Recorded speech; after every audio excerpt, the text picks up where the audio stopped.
If you like dogs, you probably know that different breeds don't just vary in their physical appearance, but also in their behavior. Dogs can be bred for specific behaviors, which is crucial for understanding heredity. It's not only physical traits that are inherited, cognitive traits are heritable as well. Take herding dogs, for example.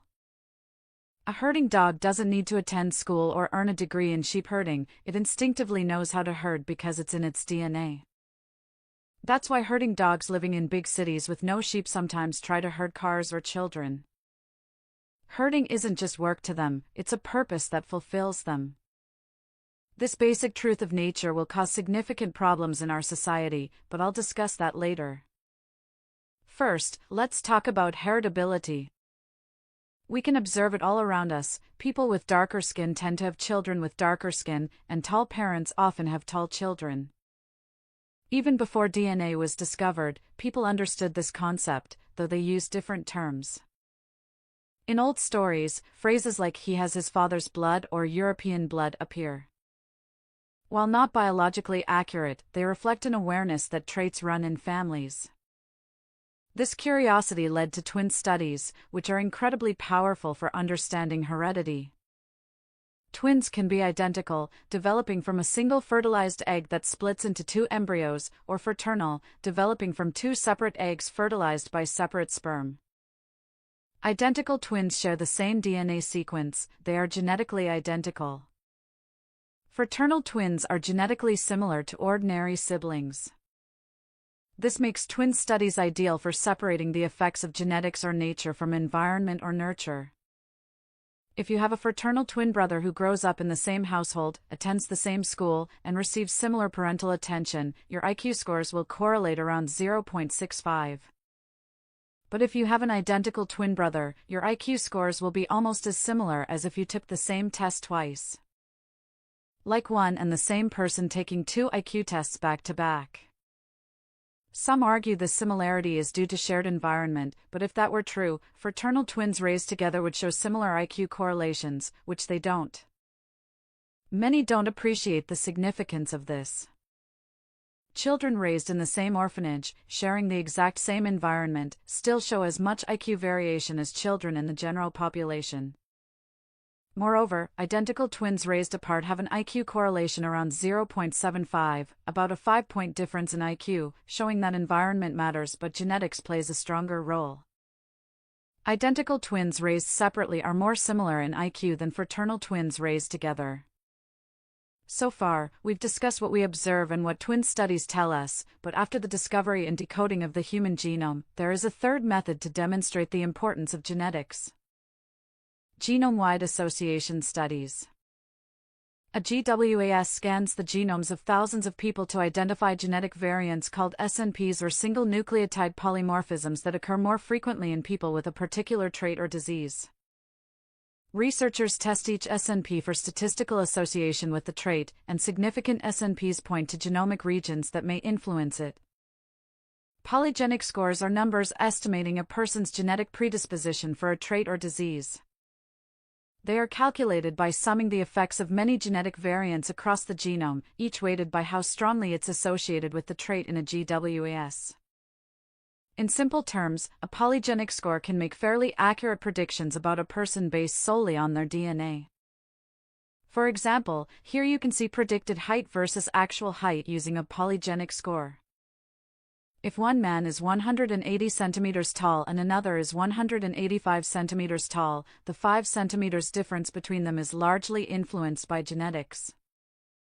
Studies estimate that about 80% of height variation across individuals is genetic. Applying this to the 5 centimeters difference means roughly 4 centimeters of that difference is genetically determined. Current polygenic scores, which aggregate many known genetic variants, can explain about half of this genetic influence. This means approximately 2 centimeters of the 5 centimeters height difference can be predicted from known genetic variants. The remaining 3 centimeters results from environmental factors such as nutrition and health during development, unknown genetic variants not yet identified, and random biological variation. Let me say this again. If you are 180 centimeters and your brother is 185 centimeters, 80% of the height difference is genetic, and we already know the exact genes for half of the genetic differences. Less than 1 centimeter is due to environmental factors. If one person has an IQ score of 100 and another scores 85, there is a 15-point difference between them. IQ heritability estimates suggest that about 80% of the variation in IQ scores across the population is due to genetic differences. Applying this to the 15-point difference means that roughly 80% of those 15 points, about 12 points, can be attributed to genetic factors. The remaining 20% of the difference, or about 3 points, is influenced by environmental factors such as education, nutrition, upbringing, and other life experiences, as well as random factors like measurement error. This doesn't mean that genetics alone determine a person's IQ or that environmental factors are unimportant. Instead, it means that when comparing two individuals' IQ scores, most of the difference between them tends to come from inherited genetic differences. However, environment and other influences still have a small impact and can affect cognitive development. In summary, of the 15-point IQ gap between these two people, about 12 points reflect genetic differences, while around 3 points result from non-genetic factors.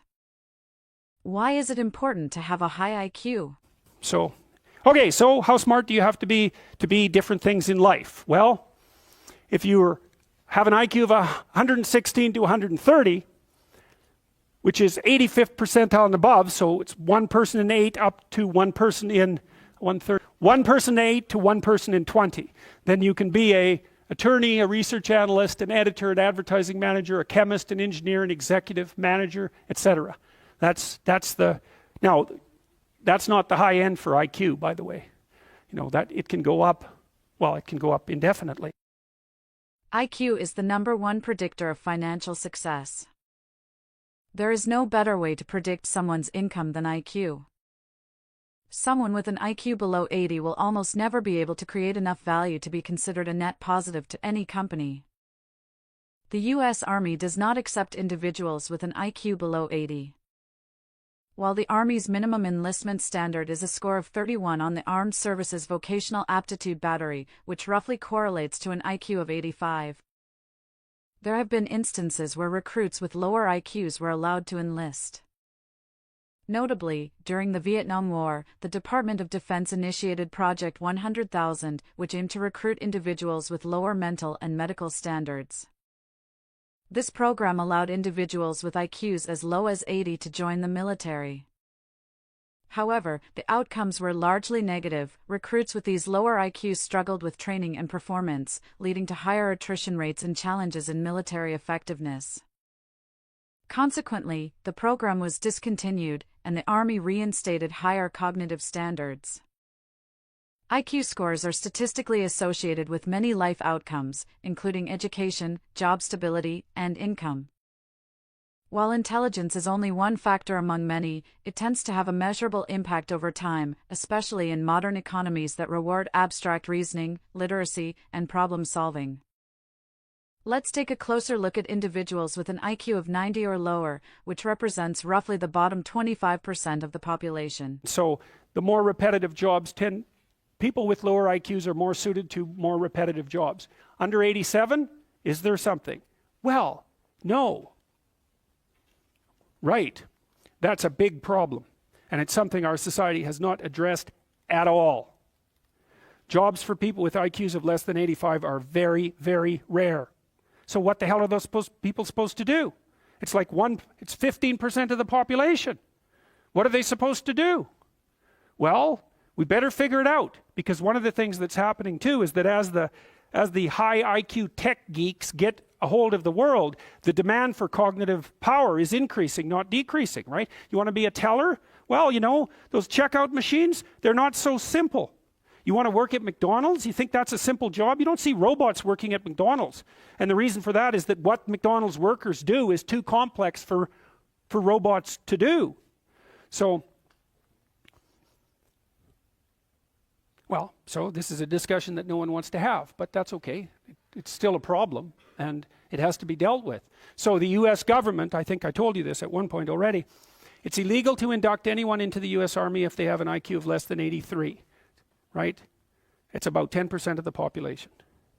Because the US Army, and they've been doing IQ testing since IQ testing began, because they want everybody they can possibly get into the Army, because in peacetime, they use it as a way of moving people up the socioeconomic ladder, and in wartime, well, obviously, you need as many soldiers as you can get your hands on. And so you're not going to be any pickier than you have to be. So when the US Army says it's illegal to induct anybody into the armed forces if they have an IQ of less than 83, then you know that they've done it for absolute necessity, right? And when people have made a finding that contradicts what they want to hear and they're doing it out of absolute necessity, you can be reasonably true that it's one of those facts that just won't bloody well go away. And so you might think, well, if there's nothing for someone with an IQ of less than 83 to do in the Army, what makes you think that there's something that they can do in the general population?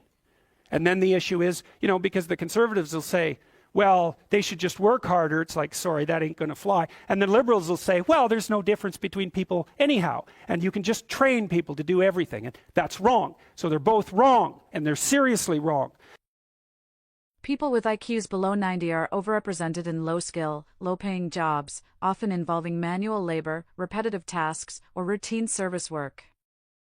These positions typically come with lower job security, limited career advancement, and minimal benefits such as pensions or employer-sponsored health care. Unemployment rates are also higher in this group, especially when automation or globalization removes jobs that once matched their skill level. For example, studies show that individuals with an IQ below 85 have much higher unemployment and disability rates, particularly in countries with complex labor markets. Individuals with an IQ above 130, roughly the top 2% of the population, are statistically more likely to achieve high levels of education, enter intellectually demanding professions, and build substantial wealth over time. While intelligence alone doesn't guarantee financial success, it often provides an advantage in navigating complex careers, investment strategies, and long-term planning. Studies suggest that people in this IQ range frequently work in fields such as law, medicine, finance, tech, and academia, sectors associated with high income potential. As a result, their average net worth is significantly above the population median, often ranging from $300,000 to over $1 million, depending on age, occupation, and background. By now, two important truths should be clear. First, IQ is largely genetic. While environment plays a small role, no intervention has been shown to significantly increase long-term cognitive ability beyond genetic limits. Intelligence is mostly inherited, not taught. Second, in a modern economy, a sufficiently high IQ is essential to be a net positive to a company or society. Jobs increasingly demand problem-solving, learning, and adaptability, traits closely linked to intelligence. Individuals with lower IQs often struggle to perform in roles that produce more value than they consume in training or supervision. Recognizing these realities isn't elitist, it's necessary for understanding how modern societies function. Why isn't it common knowledge? Soviet Union didn't believe in genetics. Did you know that? Like this whole Punnett square genetics, they didn't believe in that. They considered genetics to be a bourgeoisie capitalist concept. That people like Gregory Mendel were not actual scientists, but were instead capitalist bourgeoisie, making up the whole idea of genetics and how evolution and basic biology works. Now, this would be hilarious if it didn't lead to the deaths of more than 60 million people, because they believed in the more archaic and wrong pseudoscience of the reason why giraffes' necks are long is because they had to reach up and grab for leaves, meaning that if you reach up, your neck is longer, then your children will have longer necks, and so on, continuing through, which is not how genetics work. How did this cost the lives of so many people? Well, because they were bringing that same idea into agriculture, meaning that there's all sorts of weird pseudoscientific ideas of how wheat production, how vegetables, all of these things should be done, leading to widespread famines. Now, there's a lot of different reasons for the famines, and it wasn't just in the Soviet Union, because the Chinese also followed these same ideas because they were like, oh, well, this is good communist agriculture, so we should believe in it. And so things like the Great Leap Forward and a lot of those movements and the famines and subsequent deaths because of it were all because of this fake idea of them believing that it wasn't in fact science, but it was actually some sort of bourgeoisie concept. the denial of genetics has a long tradition. Under communist ideology, especially in the Soviet Union under Stalin, the rejection of Mendelian genetics was driven by a deep belief in the malleability of both nature and human society. Marxist-Leninist doctrine emphasized that people were shaped primarily by their environment, not by inherited traits, and that with the right social conditions, anyone could be molded into anything. This idea clashed directly with Mendel's work, which showed that traits followed fixed patterns of inheritance determined by genes. Accepting such biological limits was seen as defeatist and bourgeois, because it implied that not all people were born equal in potential, and that social engineering might have natural limits. The communists feared that genetics could justify inequality or reinforce class differences, so they preferred theories like Lysenkoism, which aligned better with their vision of human perfectibility through collective effort. In this context, science was expected to serve ideology, and any scientific truth that conflicted with the party line was suppressed. Communist and left-leaning ideologies tend to explain differences in individual and group outcomes almost entirely through environmental and social factors. According to this worldview, inequality arises not from innate differences in ability, temperament, or intelligence, but from external forces such as discrimination, oppression, or unequal access to resources.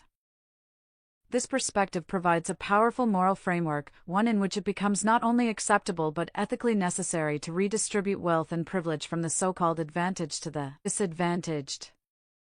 Within this framework, successful individuals or groups, particularly white populations in Western societies, are often portrayed as having succeeded not through talent, discipline, or innovation, but through systemic exploitation. The argument follows that any disparity in outcomes must be the result of historical injustice, structural racism, or ongoing discrimination. Therefore, taking from the productive and giving to the less successful is framed not as theft or punishment of merit, but as moral correction or reparative justice. What is consistently left out of this narrative, however, is the possibility of biological or genetic differences contributing to unequal outcomes. The mention of genetic influences, particularly on traits like intelligence, impulse control, or work ethic, is considered taboo in many leftist circles because it undermines the ideological foundation of their moral claims. If differences in achievement are at least partly rooted in heritable traits, then the justification for blanket redistribution or the assumption that all groups would perform equally in a fair system begins to unravel. In short, by denying or ignoring genetic reality, these ideologies preserve a worldview in which every inequality is a moral failure, not a natural variation. This allows them to cast redistribution not just as policy, but as a form of justice, regardless of whether it aligns with reality. Migrants arriving from countries with lower average IQ levels who are not preselected based on cognitive ability are unlikely to contribute more to their host society than the resources and support they receive. In such cases, rather than being an economic asset, these individuals often become a net liability, relying on social welfare, public services, and assistance that exceed their economic output. This dynamic is not merely a matter of immediate economic contribution but also has long-term implications. The children of these migrants inherit their genetic traits, including cognitive potential, which on average may remain below that of the host country's population, such as Western Europeans. As a result, without selective immigration policies that prioritize cognitive and skill-related attributes, the cycle of lower economic productivity and higher social costs may persist across generations. This is not a statement about individual worth or moral value, but an observation grounded in empirical research on intelligence, genetics, and socioeconomic outcomes. Understanding these realities is crucial for crafting immigration policies that promote societal well-being and sustainable economic growth.